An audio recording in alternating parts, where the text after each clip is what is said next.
जब यूरोप अंधेरे में डूबा हुआ था, जहां चर्च इल्म को हराम समझता था, जहां किताबें जलाना ईमान माना जाता था, उस वक्त मुसलमानों की दुनिया रोशनी में नहा रही थी।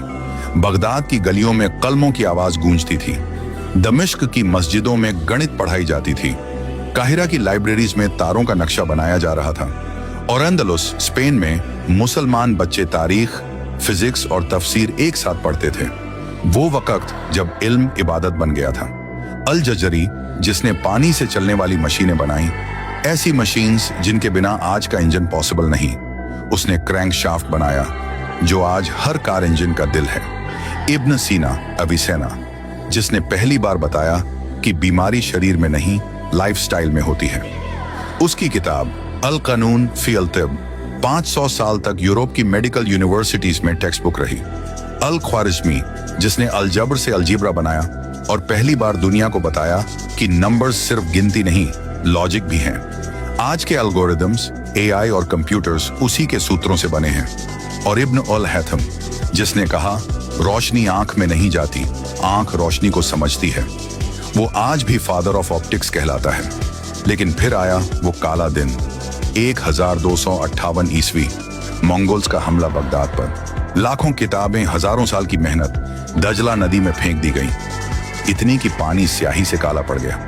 लाइब्रेरीज जला दी गईं, उलेमा मारे गए, इल्म को खामोश कर दिया गया। लेकिन स्याही बहकर यूरोप तक पहुंची। यूरोप ने उन किताबों को उठाया, उनके नाम बदले और कहा, अब ये हमारा इल्म है।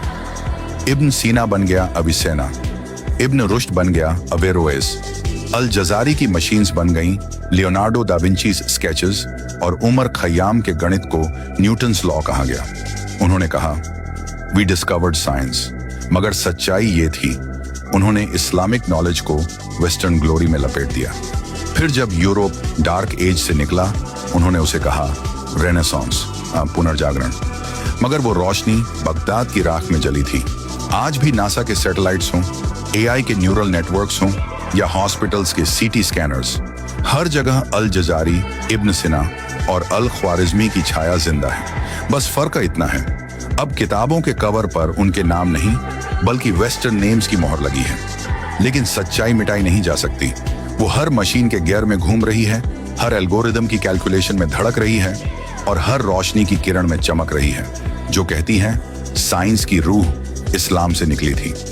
अब वक्त है कि हम फिर से उस रोशनी को पहचानें जिसे सदियों से छिपाया गया, ताकि आने वाली नस्लें भूल जाएं कि इल्म एक इबादत था,